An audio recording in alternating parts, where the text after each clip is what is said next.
하나투어는 1994년 설립돼서 2011년 유가 증권시장에 상장했습니다.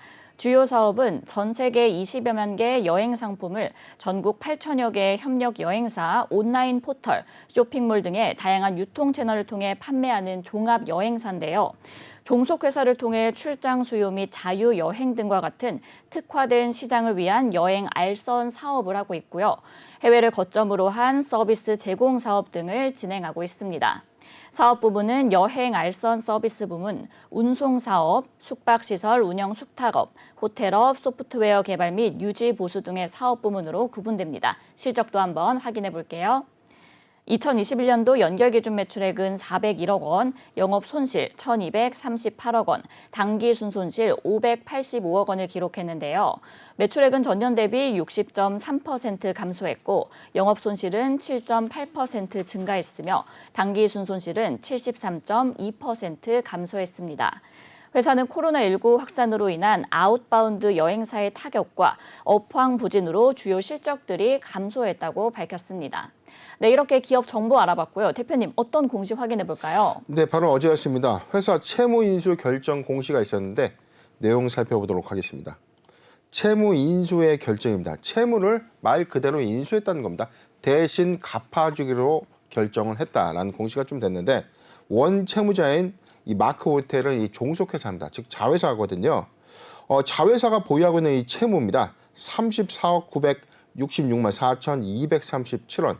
33억 원에 해당되는 이 자회사 마크 호텔의 이 채무를 하나투어가 대신해서 좀 갚겠다는 겁니다.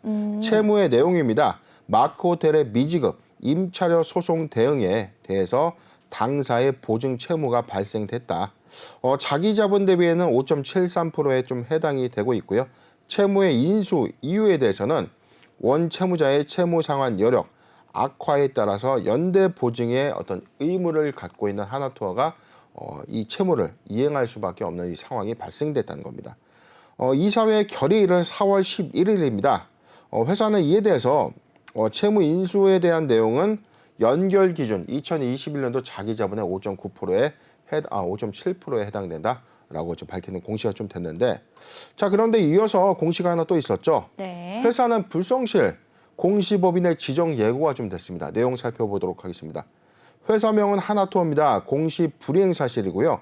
불성실 공시의 내용은 채무 인수 결정의 사실 지연 공시다.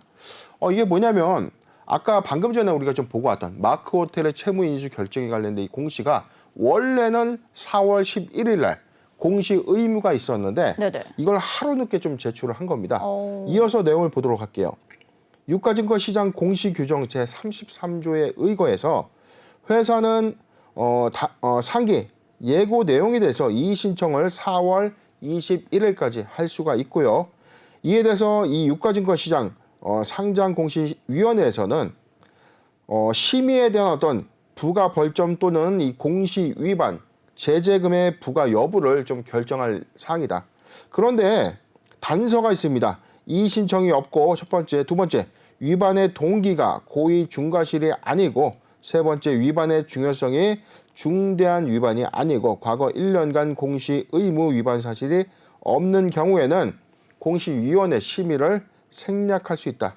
자, 이 규정이 뭐냐면 자, 여기서부터 볼게요. 자, 지금 색칠한 이 부분인데 이 부분이 최근 4월 1일부터 개정된 이 규정의 시행세칙이 이제 새롭게 이제 규정이 적용되는 겁니다. 뭐냐면 과거에 사실 중과실 의무와 상관이 없이 무조건 이 벌점 부과 사항에 대해서 뭐 코스닥의 경우에는 이 기업심사위원회를 거쳐서 최종 이 부가 벌점에 대한 어떤 심의를 좀 하지 않습니까? 네. 마찬가지로 지금 하나투어의 경우에는 유가증권시장위원회입니다. 공시위원회에서 사실상 이 여부를 좀 검토를 하는데 이게 이 단서에 해당되는 내용 세 가지에 해당되지 않을 경우에 심의를 생략하겠다는 겁니다. 첫 번째 다시 한번 읽겠습니다. 이의 신청이 첫 번째 없애야 되는 단서. 회사가 이에 대한 어떤 이 예고 통지에서 이의 신청이 없는 단서 첫 번째, 두 번째 위반의 동기가 고의성 그리고 중과실 사항이 아닐 경우, 세 번째 과거 1년 동안 공시 의무의 위반 사실이 없는 경우. 지금 최근 1년간 부가벌점이 좀 제로입니다. 하나투어의 경우에는 3번 세 번째 항목에는 좀 해당이 되고 있지 않죠.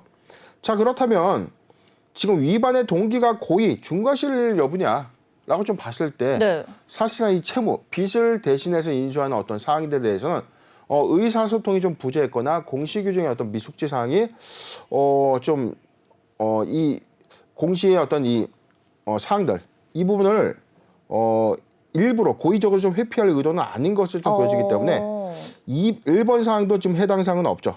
그렇다면 지금 두 번째 위반의 중요성 그리고 중대한 위반 사항이냐 사실상 이게 회사의 어떤 중대한 어떤 이 모멘텀의 훼손 관점이라든가 투자자 보호 차원의 아주 중대한 사항이라고 좀 볼 수 있는 의사 결정은 또 아니라는 이 관점 때문에 네네. 저는 개인적으로 상장공시위원회 심의 과정은 좀 생략되지 않을까 싶어요. 물론 이게 케이스 바이 케이스가 좀 다릅니다. 지금 33억 원의 자회사 채무를 대신해서 갚아야 되는, 즉 원채무자의 어떤 기한이익 상실로 인해서 이 연대 보증인의 어떤 책임 의무가 좀 부과가 좀 된 건데 33억 원의 어떤 이 채무를 이 하나투어가 좀 지급하는 이 사실이 사실상 이게 중대한 사항을 좀 위반한 것인가라는 관점에서는 고의성은 좀 없어 보인다라는 관점이기 때문에 이 부분은 사실상 뭐 공시위원회의 어떤 개최 여부까지는 좀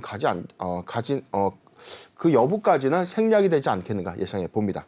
네, 일단 뭐 통상적인 좀 공시 규정을 체크하지 못했거나 아니면 뭐 그런 업무 프로세스 과정에서 놓치지 않았나 싶은데 대표님 근데 보니까 이 그동안 하나투어가 코로나19로 2년 동안 2천억 원이 넘는 영업 손실을 기록을 했거든요. 그동안 뭐 자금 조달을 위해서 대규모 구조 조정 그리고 사옥을 매각을 하면서 버틴 모습인데 정부도 이제 거리두기 단계를 점점 완화하면은 엔데믹도 이제 가시화된다면 그러면은 회사가 좀 이제 경영에 정상 궤도의 속도를 좀 박차를 가하지 않을까 싶은데 어떻게 보실까요? 예, 그건 당연한 얘기입니다. 사실상 우리가 뭐 항공주, 여행주, 그다음에 뭐 레저, 뭐 관련된 이 코로나19의 최대 피해주가 사실 업황 부진에 따른 원인은 이동의 제한이거든요. 네. 하늘길이 막혔고 이동의 제한 조치가 사실상 여행업을 주 사업으로 영위하고 있는 이 회사의 중대한 이 모멘텀의 훼손이었는데 이 기간이 사실상 2019년도 이후, 즉 2020년도 2월부터 좀 이 팬데믹이 가시화가 됐죠. 그렇죠.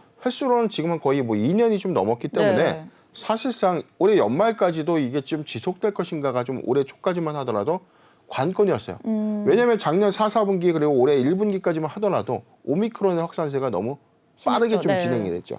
그렇기 때문에 올해도 여행길은 조금 더 어려운 것 아닌가라는 네. 어떤 비관적인 전망들이 좀 나왔지만 사실상 지금 이 확진자의 어떤 수가 지속해서 좀 감소하고 있고 네. 정부도 빠르게 좀 엔데믹 종식으로 어떤 선회하는 어떤 의사결정들도 예고가 좀 되어 있기 때문에 이 기대감이 좀 반영되고 있는 흐름인데 먼저 작년 8월에 공시를 좀 보면 회사는 지속적인 어떤 영업 손실 그리고 이 운영자금 확보를 위해서 보유 자산을 좀 매각을 했었습니다.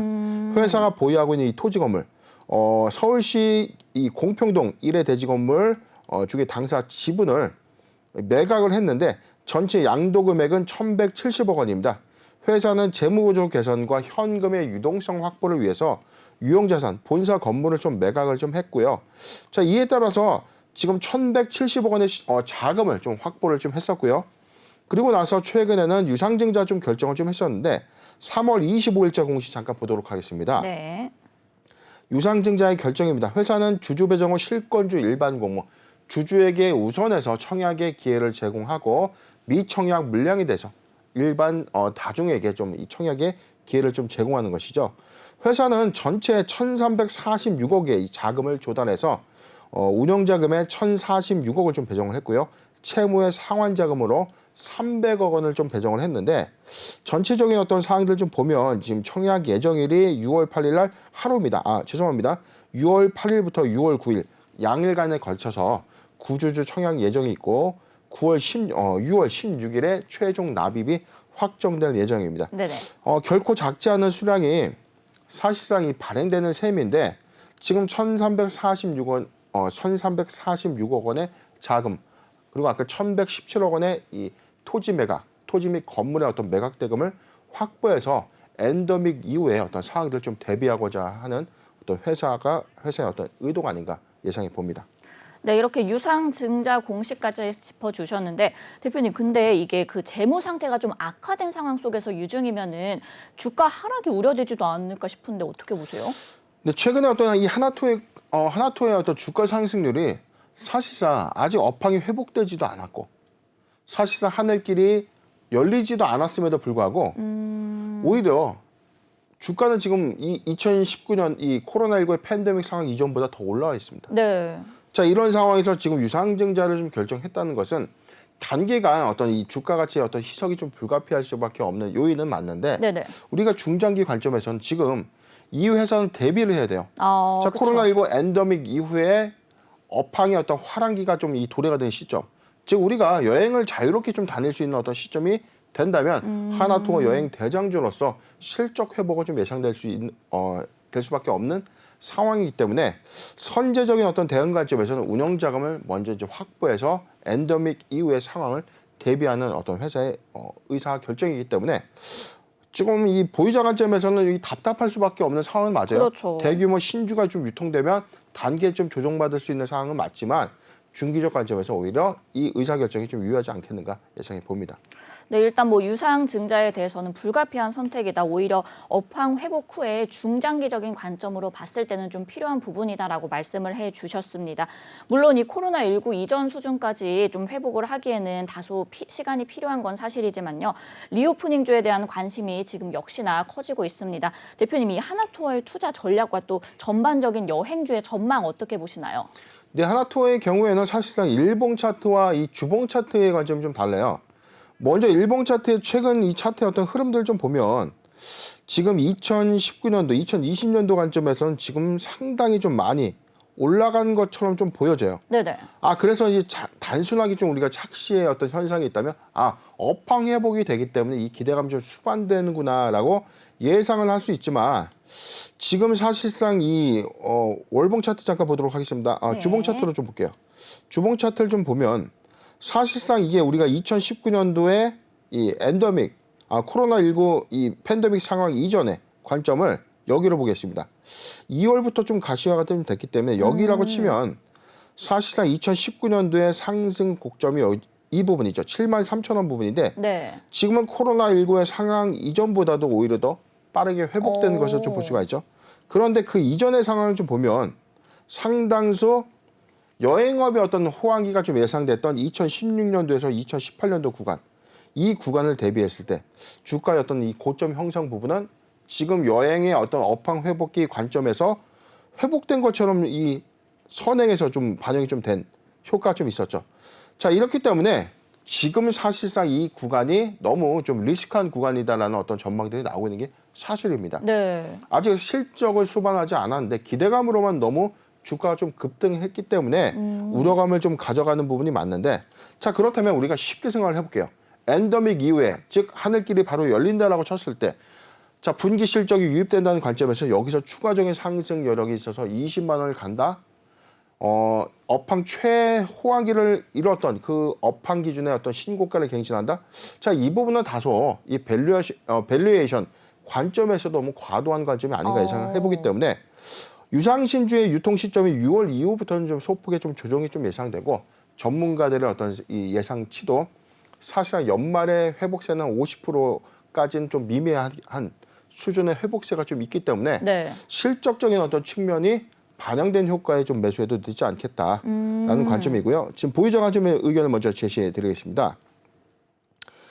보유자 관점에서 의견을 좀 제시해 드리면 지금 추세적으로는 85,000원 구간인데 85,000원이 이탈된다면 추세적으로는 지금 78,000원까지 내려올 수 있는 형국이에요. 자, 그렇기 때문에 지금 1차 변곡점이죠. 85,000원의 1차 지지 라인이 좀 이탈된다면 비중을 대폭 축소하는 걸 좀 의견을 좀 제시해 드리고 6월 이후에 신주 상장 이후의 관점에서는 이 신주 유통에 따른 어떤 주가 가치 희석이 불가피하기 때문에 저는 매수하기 좋은 구간을 이렇게 보고 있습니다. 7만 원에서 7만 6천 원, 7만 원에서 7만 6천 원 구간이 포트 비중 5%의 분할 매수 의견 좀 제시해 드리고요. 네. 적극적인 매수 구간을 보여주는 구간은 6만 5천 원, 6만 5천 원에서 7만 5천 원 구간, 6만 5천 원에서 7만 5천 원 구간은 포트 비중 10%의 분할 매수 의견을 좀 제시해 드릴 텐데 이 구간이 현재는 매수 구간으로서 도래될 수는 없죠. 그렇기 때문에 6월 이후에 동 구간 도래되었을 때 어떤 매수 관점이다라는 의견을 제시해 드리겠습니다. 네, 이 보유자 관점에서는 8만 5천 원이 이탈된다면 7만 8천 원까지 하락할 가능성이 있으니까 이제 좀 비중을 축소하시는 것이 좋을 것 같고요. 매수하기 좋은 구간은 7만 원에서 7만 6천 원, 포트 비중 5%의 분할 매수 의견 주셨습니다. 적극적인 매수 구간은 6만 5천 원에서 7만 5천 원까지 포트 비중 10%의 분할 매수 의견 주셨고요. 6월 이후에 이제 소폭 조정이 있을 수도 있습니다. 실적이 반영된 후에 매수해도 늦지 않으니까 잘 참고하시면 좋을 것 같습니다.